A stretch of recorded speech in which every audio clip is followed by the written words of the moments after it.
ఇప్పుడు ఆ ప్రమాదం ఏం కనిపిస్తుందంటే పురుషోత్తం రెడ్డి గారు, నాకు ప్రమాదం ఏం కనిపిస్తుందంటే, మీకు కూడా ఏదో డిబేట్ ఉందన్న టైం అవుతుందన్నారు. ప్రమాదం ఏం కనిపిస్తుందంటే, ఈ దుష్ప్రచారం జగన్మోహన్ రెడ్డి గారికో గతంలో అధికారులకో లంచాలు ఇచ్చారు అనే ఒక నెపంతో ఈ ఒప్పందాన్ని కనుక ఆంధ్రప్రదేశ్ సర్కార్ రద్దు చేస్తే మళ్ళీ ₹2.49 వచ్చే 20 సంవత్సరాల పాటు కరెంట్ ఇచ్చే ఏజెన్సీ సంస్థలు ఏమైనా ఉన్నాయా? పవర్ ప్రాజెక్ట్స్ ఏమైనా ఉన్నాయా? వచ్చే 20 సంవత్సరాలకు పవర్ దొరికే పరిస్థితి ఉందా? ₹2.49 ట్రాన్స్మిషన్ ఛార్జెస్ లేకుండా ఆ ఖర్చు అంతా ఎవరు మన భరించాలి? అనుభవం ఏం చెప్పింది? ఇప్పుడు ఎవరో అనుభవం ఎందుకు, చంద్రబాబు గారి అనుభవం ఏం చెప్పింది? 14 నుంచి 19 వరకు మనం ప్రైవేట్ పీపీఎల్ చేసుకున్న ఒప్పందాల్లో ₹4 చిల్లర పెట్టుకున్నాం కదా. ఉమ్, ఇంతకన్నా తక్కువ ఇచ్చే సమస్యలు ఏమున్నాయి? మీరు అంత దూరం పోతారని నేను అనుకోను. ఉమ్, ఇప్పుడు చంద్రబాబు గారు ఎక్కడ ఇప్పుడు చంద్రబాబు గారు సింపుల్ గా ఏం చేయొచ్చు? ఉమ్, సెకీతో జరిగిన ఒప్పందం కదా గొడవ అంతా. ఉమ్, ఆదానితో ఎవడు ఒప్పందం చేసుకోలేదు, సెకీతో ఒప్పందం చేసుకున్నారు. ఉమ్, సింపుల్ గా ఒక ఎంక్వైరీ వేసేసండి. ఉమ్, 14 నుంచి 19 వరకు ఆయన కూడా సెకీతో కొన్ని ఒప్పందాలు చేసుకున్నట్టున్నాడు చంద్రబాబు నాయుడు గారు. ఉమ్. ఆ రోజు ఒప్పందం ఏంటి, ఈ రోజు ఒప్పందం ఏంటి? ఆ రెండు ఒప్పందాలపైన విచారణ జరిపి జగన్మోహన్ రెడ్డి గారి పైన చర్య తీసుకోవచ్చు కదా. ఆదాని ఎక్కడున్నాడు? నిజానికి ఈవెన్ కూటమి నేతలైనా డిమాండ్ చేయాల్సింది ఏంటంటే, సెకీ ఆదాని పవర్కి ఏదైతే టెండర్స్ ఇచ్చిందో దాన్ని క్యాన్సిల్ చేయాలని డిమాండ్ చేయాలి. ఎందుకంటే ఆదాని అక్రమంగా ఇవన్నీ తీసుకున్నాడు కాబట్టి, ఆదానికి సెకీ ఇచ్చిన టెండర్లు క్యాన్సిల్ చేయండి, సెకీ ఇంకెక్కడి నుంచైనా పవర్ ప్రొక్యూర్ చేయొచ్చు అని చెప్పాలి. ఇంకొక మాట చెప్పాలి, జగన్మోహన్ రెడ్డి గారు డబ్బులు తీసుకొని ఉంటే దానికన్నా ముందు ఇంకా వేరే బీజేపీకి ఇచ్చుండాలి కదా. ఆదాని ఎవరికి ఇవ్వాలి? ఫస్ట్ సెకీతో కదా ఒప్పందం. ఆదానికి సెకీతో ఒప్పందం, సెకీతో ఆంధ్రప్రదేశ్ ఒప్పందం. ఇప్పుడు జగన్మోహన్ రెడ్డి గారికి డబ్బులు ఇచ్చినారని అవినీతి ఆరోపణలు పోతే సెకీతో ఒప్పందం చేసుకున్న ఆదాని ఎవరికి ఇచ్చున్నారు డబ్బులు? ఇదే నిజమైతే. కాబట్టి మనం పైన మన నాయకుడు నరేంద్ర మోడీ గారి ప్రభుత్వం మెడకు చుట్టుకుంటుందన్న సోహ కూడా లేదు. అంటే వీళ్ళ ఉద్దేశం ఏంటంటే, నరసింహారావు గారు జగన్మోహన్ రెడ్డి ఇంత సీరియస్ గా పట్టించుకోడు, ఆయన కేసులు ఏమి వేయడు, ఆన్సర్ గడ్డ చేయడు సరిగ్గా. కాబట్టి మనం ఒక బురదేసేస్తే ఈ 10 రోజులు సరిపోతుంది. లేదా 10 రోజుల ప్రోగ్రామే కదా, నెల ప్రోగ్రామే. మీరు ఈ 6 నెలల కాలంలో 5-6 డిబేట్లు, లడ్లు, ఆ తర్వాత ఇంకోటి 6 నెలల తర్వాత ఆ సబ్జెక్ట్ కూడా వదిలేస్తారు. ఇక్కడ ఇంకొక ప్రమాదం ఉంది. అసలు దోషులు ఉన్నారు, అసలు దొంగలు ఉన్నారు. ఆంధ్రప్రదేశ్ లో తెలుగుదేశం పార్టీ అధికారంలో ఉన్న సమయంలో మీడియా పేరుతో వ్యాపారం చేస్తున్న పెద్ద మనుషులు పవర్ ప్రాజెక్ట్ నుంచి ఆంధ్రప్రదేశ్ ప్రభుత్వం కొన్నది, ఆంధ్రప్రదేశ్ ప్రభుత్వం అధికంగా చెల్లించింది. ఆంధ్రప్రదేశ్లో తెలుగుదేశం పార్టీ ఎమ్మెల్యేలు నిర్వహిస్తున్న పవర్ ప్రాజెక్టు నుంచి ఆంధ్రప్రదేశ్ ప్రభుత్వం కొన్నది, ఆంధ్రప్రదేశ్ ప్రభుత్వం ఎక్కువ చెల్లించింది. ఇప్పుడు ప్రమాదం ఏం కనిపిస్తుందంటే, సెకీతో ఒప్పందాన్ని కనుక రద్దు చేసి ఆ మహానుభావులకి మళ్ళీ అత్యధిక ధరలు ఇచ్చి కొనుగోలు చేస్తారేమో, అది రాష్ట్రం పైన భారం పడుతుంది. అది పడకుండా మీలాంటి వాళ్ళు మాట్లాడాలి, మీ ఆంధ్రప్రదేశ్ ప్రజలు కూడా అప్రమత్తంగా ఉండాలి.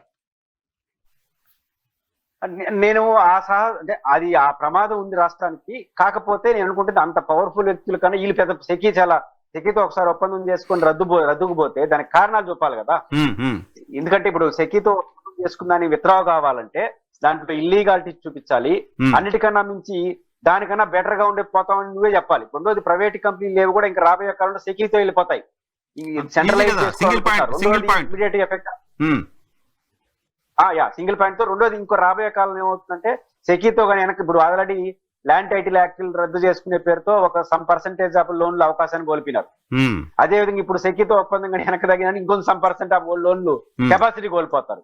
ఇలా అవేమి చేయరు. మళ్ళీ ల్యాండ్ యాక్ట్ అంటారు, మళ్ళీ కొత్త విషయం తీసుకొస్తున్నారు చూడండి, మళ్ళీ మొదలు తీసుకొస్తారు. కాబట్టి వీళ్ళ ఉద్దేశం అంతా ఒకటి, ఇవేమీ రద్దు చేయరు. ప్రశాంతంగా జగన్మోహన్ రెడ్డి మీద బురద జల్లేసి చేతులు కలుపుకుందాము అనుకుంటాడు. కానీ జగన్మోహన్ రెడ్డి గట్టిగా పట్టుకోవడం వల్ల ఆ బురద చివరకు మీకు కాకుండా మోడీకి కూడా అంటిస్తారు. ఎవరికి అంటొద్దు, ఆదానికి అంటొద్దు, మోదీకి అంటొద్దు, సెకీకి అంటొద్దు, పక్కన ఒరిస్సాకి అంటొద్దు, స్టాలిన్కి అంటొద్దు, ఛత్తీస్గఢ్లో ఉన్న కాంగ్రెస్ ముఖ్యమంత్రికి అంటొద్దు, జగన్మోహన్ రెడ్డికి మాత్రమే అంటాలి బురద అనేది కనపడుతోంది. అంతే కదా. ఇప్పుడు అమెరికాలో జరిగిన ఒప్పందంలో ఆదానికి జగన్కి సంబంధమే లేకపోయినప్పుడు అమెరికా పోలీసులు వచ్చి ఆంధ్రప్రదేశ్ వాళ్ళని అరెస్ట్ చేసేస్తారు. జగన్ గారి పేరే లేదు, ఆ ప్రస్తావనే లేదు, లేకుండా వాళ్ళు అంటే ఈడికి ఇంటర్ప్రిటేషన్ చేసుకున్నారు అంటే దేవుడు పూయాలంతే. జగన్ గట్ట పూసేయాలి, ఆ పూసేస్తే ఒక పని అయిపోతుంది మనకు అంతే. సారీ అంటే నేను ఎప్పుడు అవి మాట్లాడను కానీ చెప్తున్నా, గుర్తొస్తుంది మీరు చెప్తుంటే. ఆంధ్రప్రదేశ్లో 2019 నుంచి 24 వరకు జగన్మోహన్ రెడ్డి గారు కొన్ని వేల సార్లు అరెస్ట్ అయ్యారు తెలుగుదేశం పార్టీ మీడియా దృష్టిలో. కింద టైటిల్ కనపడే నాకు, రేపు జగన్మోహన్ రెడ్డి అరెస్టు, వారం రోజుల్లో జగన్మోహన్ రెడ్డి అరెస్టు, ఆంధ్రప్రదేశ్లో రాష్ట్రపతి పాలన, జగన్మోహన్ రెడ్డి జైలుకు నెక్స్ట్ ఎవరు అనే దానిపైన మంతనాలు, ఇటువంటివి ఎన్ని చూసాము, ఎన్నిసార్లు ఆయన అరెస్ట్ చేశారో రకరకాల కేసుల్లో. 365 రోజుల్లో కనీసం ఒక్కొక్క ఛానల్ 300 సార్లు అరెస్ట్ చేసేసి ఉంటారు. రేపే అరెస్టు. ఇప్పుడు యాడికి పోయినారంటే జగన్మోహన్ రెడ్డి నోటులో ఈ బ్రెడ్, అంటే అమెరికాలో జైల్లో బ్రెడ్ ఇస్తారట, మనకు తెలియదు, మనం ఇక్కడ ఆంధ్రప్రదేశ్ జైలుకే నేను ఒకసారి పోయినాను కానీ అమెరికాలో బ్రెడ్ ఇస్తారు, ఆ బ్రెడ్ ప్రాక్టీస్ చేసుకుంటున్నాడంట భారతి గారితో. ఒక టైటిల్, ఒక మీడియా సంస్థ, అంటే మళ్ళీ ఏమైనా తాడు బొంగరం లేని వాళ్ళంటే రాష్ట్రంలో సాటిలైట్ ఛానల్స్ గా చెప్పబడుతున్న తెలుగుదేశం పార్టీ స్పాన్సర్డ్ ఛానల్స్ నేరుగా జగన్మోహన్ అరెస్ట్ చేస్తే బ్రెడ్ ప్రాక్టీస్ చేస్తున్నాడు. అంటే నేను అంటుంది వాళ్ళ కోరికను వాళ్ళు చొప్పిస్తున్నారు వార్తల్లో. అంటే నాకు కూడా కొన్ని కోరికలు ఉంటాయి, నా కోరికలన్నీ మీరు నా విశ్లేషణలో చెప్పేసినారు అనుకోండి, అప్పుడు ఏమవుతుంది, ఆభాస్ పాలవుతాం. కాబట్టి ఇప్పుడు వాళ్ళు కూడా 1 రోజు 2 రోజులు 3 రోజులు, మనకు ఒక పాపులర్ డైలాగ్ ఉంది, కొంతమందిని కొంతకాలం మోసం చేయొచ్చు, అందరినీ కూడా కొంతకాలం మోసం చేయొచ్చు, అందరినీ అల్లి కాలాలు మోసం చేయడం సాధ్యం కాదని ప్రపంచ చరిత్రలో రుజువైంది, రేపు ఆంధ్రప్రదేశ్ లో రుజువు.